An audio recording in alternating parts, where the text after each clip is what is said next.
إن جوعنا شغلة. وقت المغرب بعد الغدو على معطوف ويتروح للبيت. كيف يكون؟ يكون أذان الصوم عندنا الصوم جنة. يصل طوالي بعدين هذا قاعد يفطر تمرة وبعدين يدش الشربة وبعد الشفت وبعد الفتوى وبعد العصر وبعد السلفة وبعد الرز وبعد اللحمة يشتي حلاوة يشتي شاهي ودو جيلي وبعدين محلبية وعاد يشتي واحد شوكولاتة الشوكولاتة مقطع لهنا وعيد ويقول اللهم إني صائم، اللهم إنك زرت في المطبخ. إذا قال لك إنك صائم. وبعدين حتى صلاة العشاء حقه ما يصليش على صلاة العشاء حقه على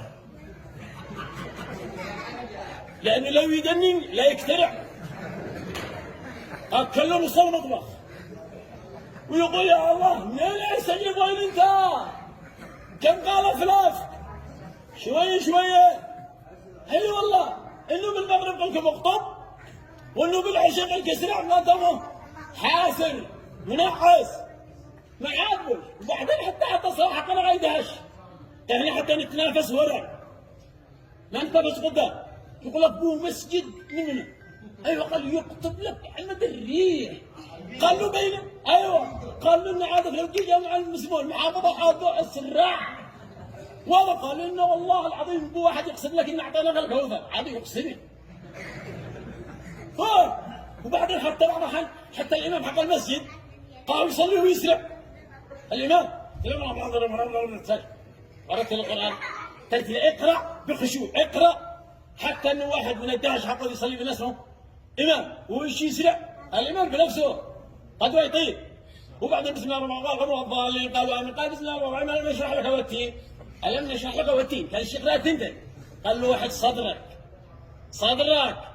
قال والتين ألم نشرح لك قال اركع لمه معابر الدهش احنا نشتي صلاة ندخل المسجد واحنا خاشعين نصلي واحنا خاشعين إمام عن الله هكذا شوف قادوا عن كل ما جنبي وش أقتضى الله هذا ايش يثبت لك الأجر ذهب التعب وبقي لك مو الأجر. فكن حريصا يا من تسمعني الآن كن حريصا بصومك حتى يكون صومك فعلا هو بتهديد.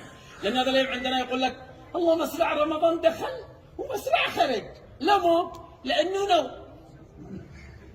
نوم للساعة 5 والله إذا الحين بعض الناس بقى قبل هذا الحين وعاد القوم مرت الساعة 5:30 ما يفتح بثنتين يفتح بواحد تقول له قم يقول لك كم ساعة قال 5:30 قال مجينيش باقي ساعة ويقوم لك عاد بالمغرب يقول اللهم إني صائم اللهم إنك نائم.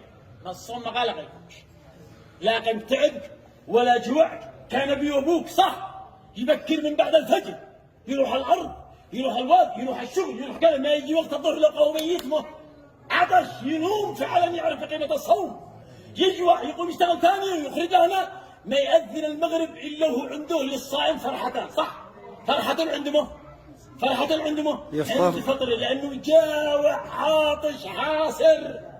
لكن احنا عاطقا من الفرح بالفطر ما هو السحر ولا بينه هو العشاء بينه هو العشاء نعم صح.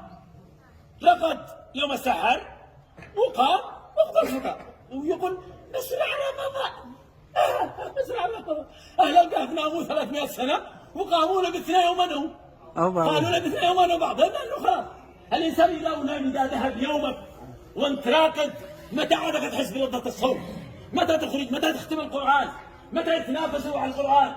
والله شاهدت أمس مقابلة مع واحد شيبة قال له كم تقرأ كم تختم بالقرآن المصحف قال الحمد لله والله أنا أختم بالشهر 10 مرات 10 شيبة لو تعينهم يقرأ القرآن عادوا كذا بالنظارات وإحنا المصطدين ما فتحوش القرآن وإحنا المصطدين ما فتحش آية كسل.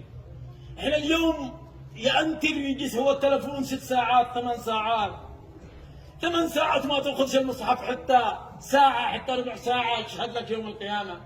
اليوم أنت صائم وأنت تتقلب تنظر إلى المحرمات. أحيانا قد يقع البعض يدخل المحرمات وتذهب صومك وتذهب أجرك وثوابك عند الله تبارك وتعالى. فصوموا صوما على ما قال الله سبحانه وتعالى: يا أيها الذين آمنوا كتب عليكم الصيام كما كتب على الذين من قبلكم لعلكم تتقون. يخرجوا بصوم رمضان بتقوى، وكونوا على أثر من الدعاء، وتيقنوا أن الله تعالى بدعواتنا، مش بدعواتنا جميعا في المسجد سيفرج الله همومنا، قولوا بإذن الله، وسيقضي ديوننا وسيصلح عذورنا. وما لك من نفسك من شيء قل بعد آمين: اللهم يا من لا تراه العيون يا الله ولا تخالفه الظنون ولا يصفه الواصفون، وأنت يا الله يا الله يا الله حي قيوم. اللهم يا مجيب دعاء الصائمين، اللهم يا مجيب دعاء الصائمين، اللهم يا مجيب دعاء الصائمين. اللهم من كان منا أو السامعين أو الناظرين مهموما ففرج همومه. يا الله يا الله يا الله. شوف معنا: يا الله يا الله يا الله يا الله يا الله. من كان منا مهموما ففرج همومه، ومن كان مديونا قد أذلته الديون من الناس فاقض يا رب ديونا، فاقض يا رب ديونا، فاقض يا رب ديونا.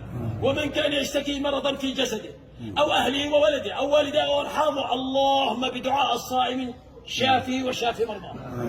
يا الله شافي وشافي مرضاه، شافي وشافي مرضاه. اللهم إن لنا إخوة من المسلمون يعانون أمراض السرطان ومرض الكبد أو الجلطات أو الفشل الكلوي أو الضغط أو السكر أو غيرها من الأمراض، اللهم اشفهم وعافهم.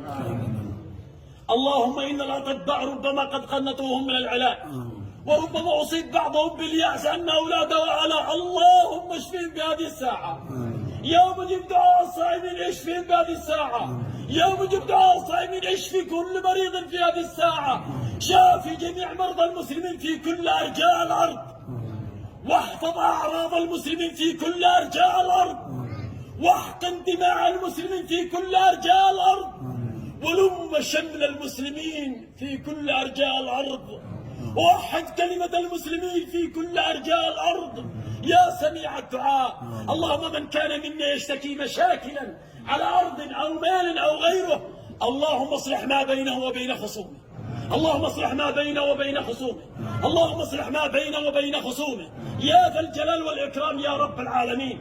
اللهم من كان يشتكي ضيقا وفقرا في غربته، اللهم فافتح عليه أبواب الرزق. اللهم يسر له ولأهله يا رب العالمين. اللهم يسر لهم في الحضر والسفر يا ذا الجلال والإكرام. اللهم ادخلنا برحمتك في